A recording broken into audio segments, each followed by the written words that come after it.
them in the bottom of a soup pot. I'm going to put some salt and pepper on the beef cubes. I'm not browning them. We're just going to cook them. Takes, you know, a couple of hours. This is something you can totally do in your crock pot if you want to. That's perfectly fine. And I'm going to add a combination of beef stock and chicken stock to my soup pot. Now let's get this going. Okay. If you want to do this in your crock pot, you can cook it for, you know, a couple of hours, about 3 to 4 hours on high. You know, you can even go like up to 8 or 10 hours on low if you want to. But you want to cook this to where that beef is very, very tender. And chuck is one of those cuts, or beef stew meat, whichever you're using, is one of those cuts that needs time to break down the collagen and so forth in the beef to break down. But when that does, it becomes so succulent and moist and tender and really, really good. And in my opinion, is the best cut for beef stew, or not beef stew, but vegetable beef soup. They're kind of along the same lines. And in this pot, well, we'll get to that in just a minute. So that's going to cook. We're going to make a muffin to go alongside that. Now, in this bowl is some, just a baking mix, whatever brand you want, a couple of cups of just a baking mix. I have some cheddar cheese. I'm going to add most of that, but I'm going to save a little bit to put on top. This is a poppy seed, so we're going to add some poppy seeds.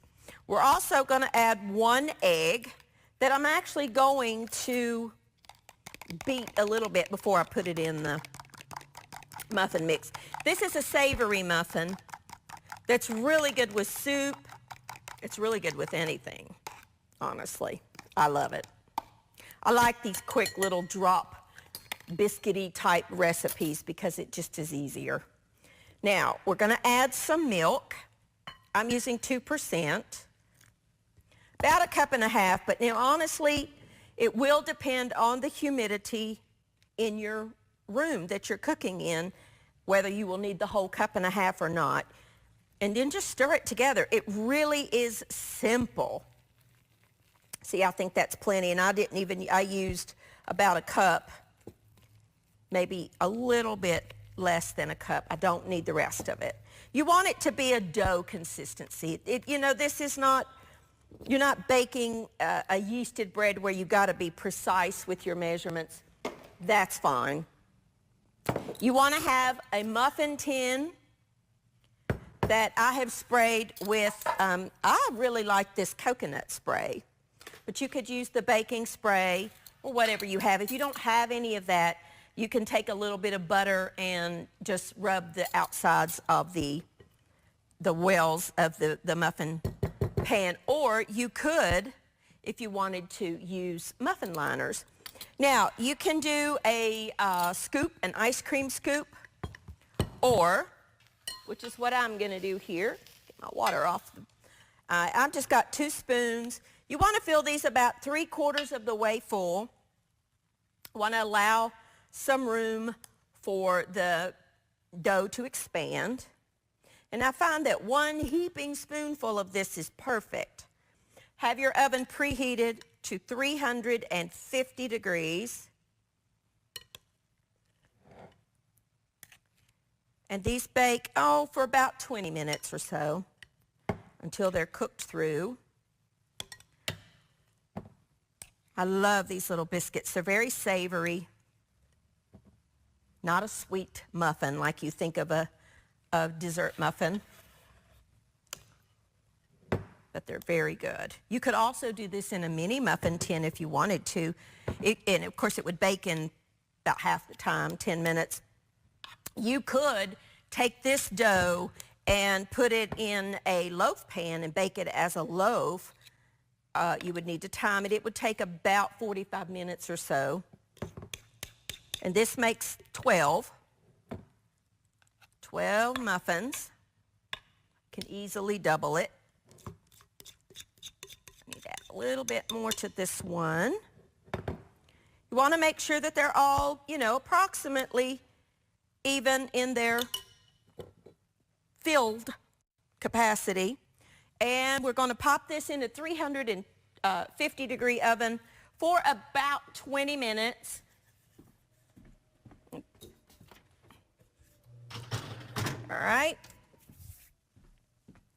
All righty, I'm going to just clean up my mess here, take a quick break. When I come back, we're going to work on the soup, our salad, and our cookies. I'll be back in just a minute.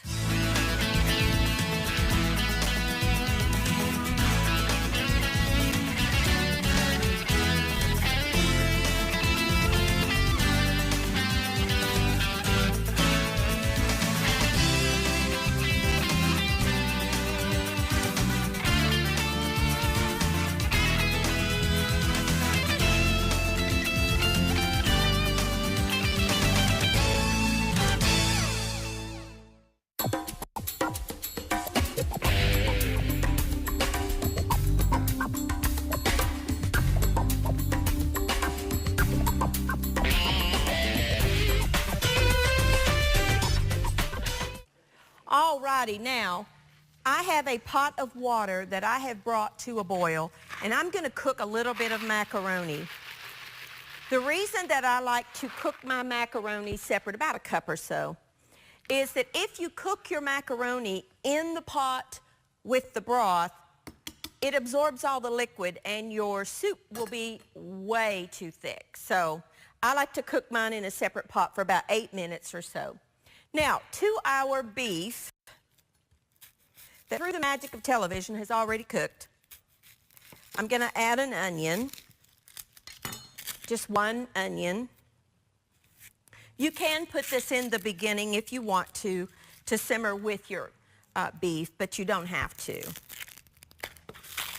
Let's get this part thrown away. Move the trash can a little closer. We're going to dice up our onion.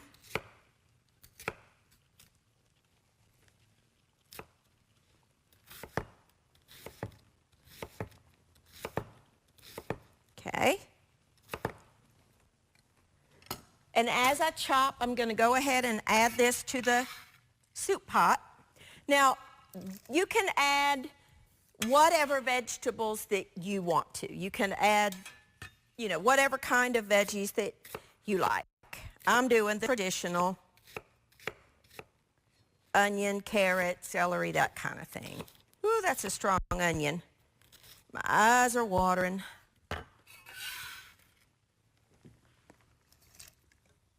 You know, it wouldn't be a Everyday Manna episode if I didn't drop something on the stove. Okay. I'm also going to add some celery. Now, I've already washed all of this produce. Now, a lot of people throw away the celery leaves. It really has a lot of flavor, so I would leave those in. You don't have to if you don't want to. I am going to cut off the very tops and the very bottoms. That onion's strong. It's making my eyes water.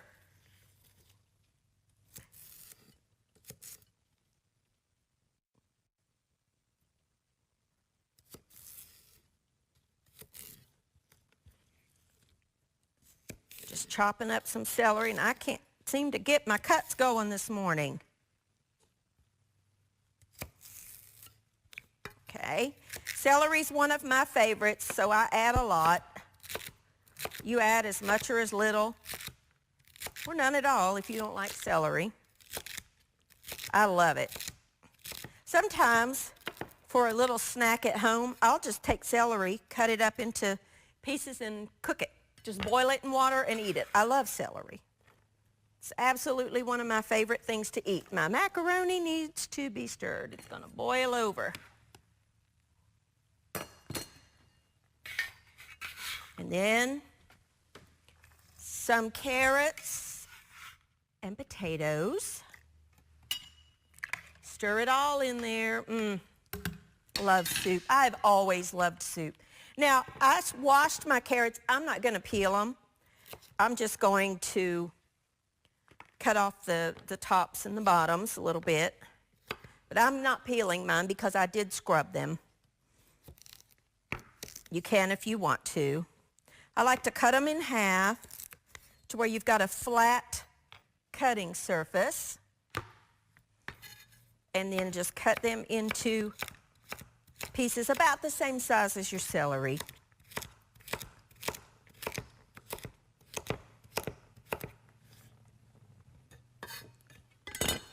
I like to work on a big cutting board and then just add as you go.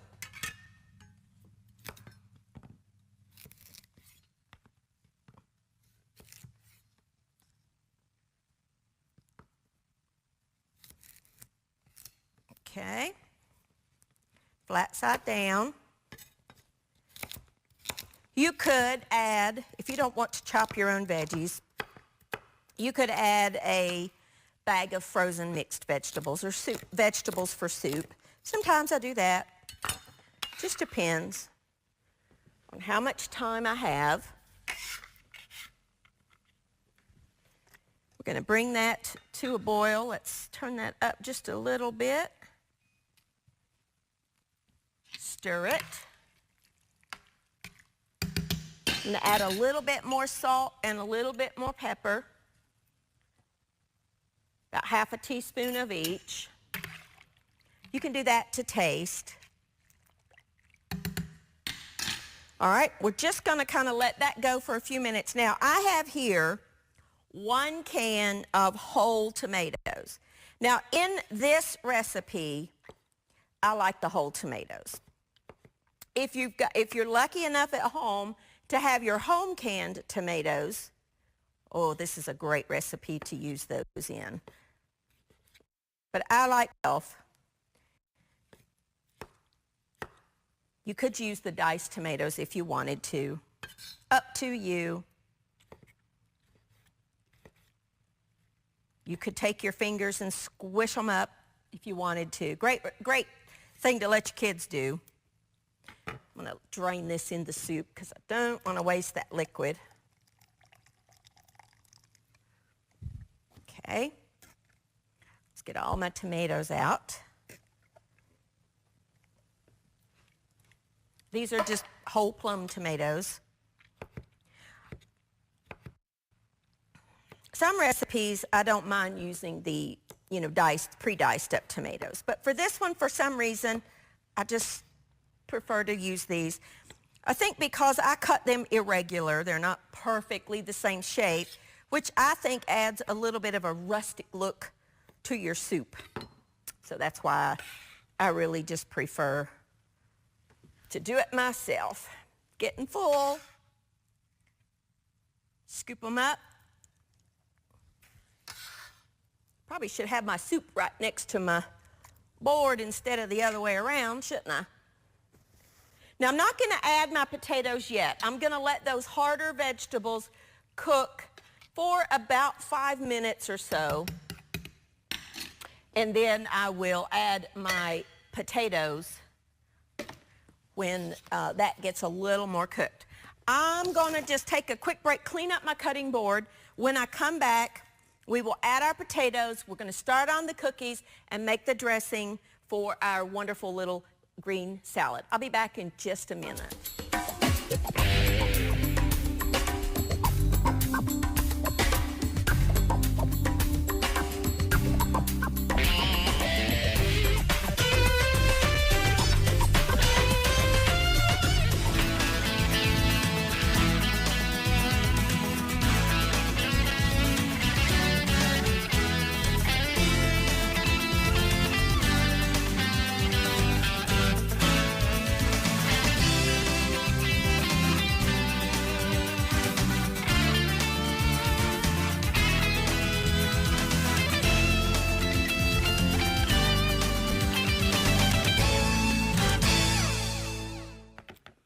Alrighty, now I had to switch pots because my pot was getting too full, so I just put it in a larger, taller pot. And I chopped up the potatoes and added those. We're going to let that go for about 10 minutes or so, and then we will add in our frozen peas and corn. But they only need about a minute. So let's get our cookie dough going. Now I have here 1 block of cream cheese. This actually is a low-carb cookie. And we're going to add some peanut butter. Now here, if you want to keep your carbohydrates down, read the label of your peanut butter, because the overwhelming majority of peanut butters on the grocery store shelf have added sugar. A lot of stores now have the grinder stations where you just grind fresh peanuts. That's peanut butter. This particular one is called Nuttin' Better, and there is no added sugar. The ingredients are dry roasted peanuts and salt. That's what you want, and otherwise you're going to be consuming a whole lot of carbs if you're watching your carb count. You want about a cup of peanut butter, which is about half this jar. And oh, it smells incredible. I mean, you can't have too much peanut butter in my opinion. So let's add about half that jar, maybe a little more, just a little more. This is a very easy recipe to do, okay? I'm doing mine in a stand mixer. You don't have to if you don't have a stand mixer. You can use a regular mixer, or you could even use your arm in a spatula if you wanted to, but this makes it a little easier. All right, we're just going to whisk that together. We're going to add in 1 egg, some vanilla, and some liquid sweetener. Now I'm using liquid stevia, about 20 drops or so. Let it go.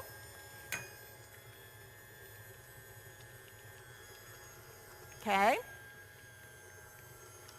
And then I have some peanuts here that I'm actually going to chop up just a little bit, not a tremendous amount. Just take a knife and kind of go through them a little bit. I also have 1 baking tray that I have put parchment paper on. There's no flour in this cookie recipe. This is a low-carb peanut butter cookie. It's really good. And I eat low carb. My husband and I both, Mike and I both eat low carb.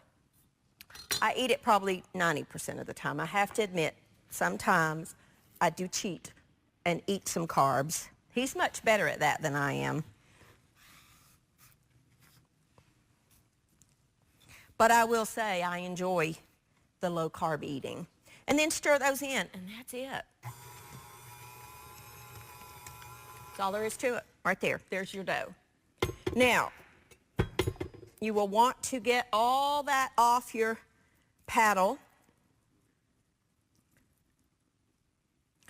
And again, I have a baking sheet that I've lined with parchment paper. Now, with these mixers, sometimes this is the consistency you want. I'll show you in just a second.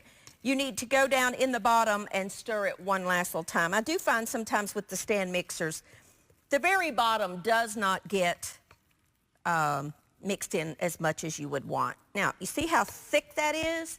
That's the consistency that you want. You want a dough. So, take your baking dish, wipe the peanut butter off your board. Turn off my macaroni, that's good and done. And I like to just use a small ice cream scoop. If you don't have one of these, you can use a spoon. And then just drop it onto your baking dish. The reason I like to use the ice cream scoop is that they all end up the same size, which for baking purposes is much better. And you just want to drop them on your parchment-lined baking pan a couple of inches apart, because they're going to expand. And we're going to flatten them like the traditional peanut butter cookie. Peanut butter cookies, you know, always have that crisscross pattern that we make with a fork. My biscuits are done. They're out of the oven, or my muffins. Soup is almost done. And then we're going to make a quick little salad while these bake. And dinner's through.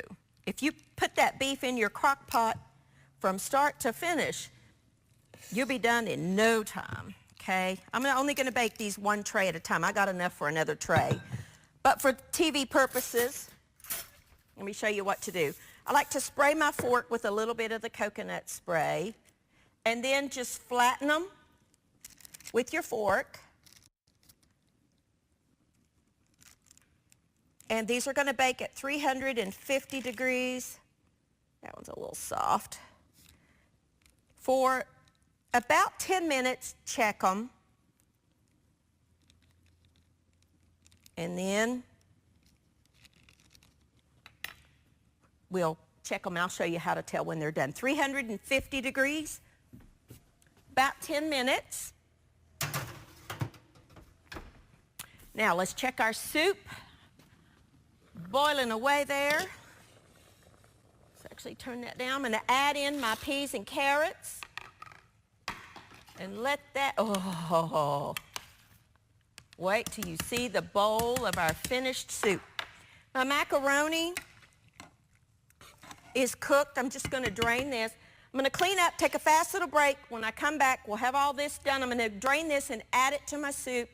Our cookies will be done. When I come back, we will make a dressing and we will eat. I'll be back.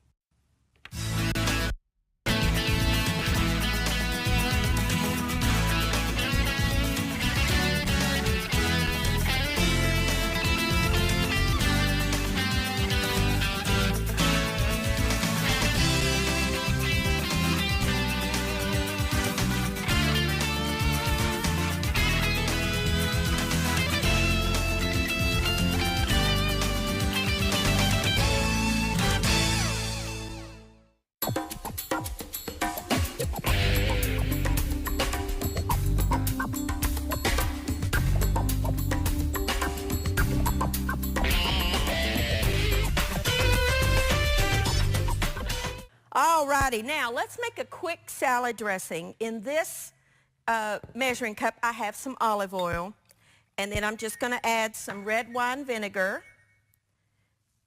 I'm going to add a little bit of pepper and a little bit of salt. Whisk that together. Couldn't be simpler. This is just a vinegary dressing. I have in this bowl some just lettuce, salad greens. Now, I'm adding some pomegranate seeds, but you could take a pomegranate and get your own out if you want, but you can buy these little containers that have them already done. And I'm going to add some sunflower seeds. I really like them. You can add anything you want to this. This is just a little quick little salad dressing. Let's add a little bit, drizzle some of this over our just simple little green salad. I like salad with soup. Soup and salad or soup and sandwiches, just to me kind of go together. And then I would just serve the rest of this on the side. Now, here's our wonderful soup that we just put out into our soup bowls. So good. I cannot wait to dig into that. And our beautiful little muffins, our little poppy seed cheddar muffins, and our cookies are done. Now, because there's no flour in these cookies, they need to cool, and they will firm up as they cool. So I'm just going to let them sit on the sheet tray until they get done. They bake in about anywhere from 10 to 15 minutes. It just depends on your particular oven. So there's our cookies. They're just, I got another tray in there. They are so good, but they need to firm up before you touch them. And then we'll put them in our little thing. So here you go, some quick and easy, delicious little recipes. Look at what someone just brought me, a viewer from Wise. Pick this up for me. Isn't that so pretty? Just a mixture of measuring cups and spoons that are so colorful and pretty and just go real well with the set. So thank you from Wise, Virginia. She just stopped by and gave those to Mike, and he just brought them in here. Now, I would top my salad with a little bit extra pepper because you know I really love that pepper. And if you have some flaky sea salt, that would be delicious on it too. So here you go, some quick and easy recipes for you to try. You can put that in your crock pot if you want to, or you can cook it on your stove when you're home and just let your house be filled with those wonderful smells of homemade vegetable beef soup. Even if you're only cooking for like 2 people, I would make that whole recipe and then let it cool. Put individual serving sizes in containers that you can put in the freezer, and then you've got homemade soup. All you have to do is take it out and then microwave it if you want to warm it through, or put it in a pan and simmer it. So I would make that whole recipe and then freeze it in individual little serving sizes. I do that all the time when I make soup because my boys are not real big vegetable beef soup eaters. So if I have leftover, I just put it in the freezer, and then when I want it or Mike wants it, it's ready to go, and all you got to do is thaw it and heat it in the microwave or on the stove, either one. So your cookies, by the way, will be done when they are, you know, firm to the touch. If you're using the natural peanut butter, which I did, it will have a little bit of oil that'll leak out onto the pan. That's perfectly fine. Not a problem at all. I cannot wait to eat those. Thank you for joining with me, and I will see you next time on Everyday Manna.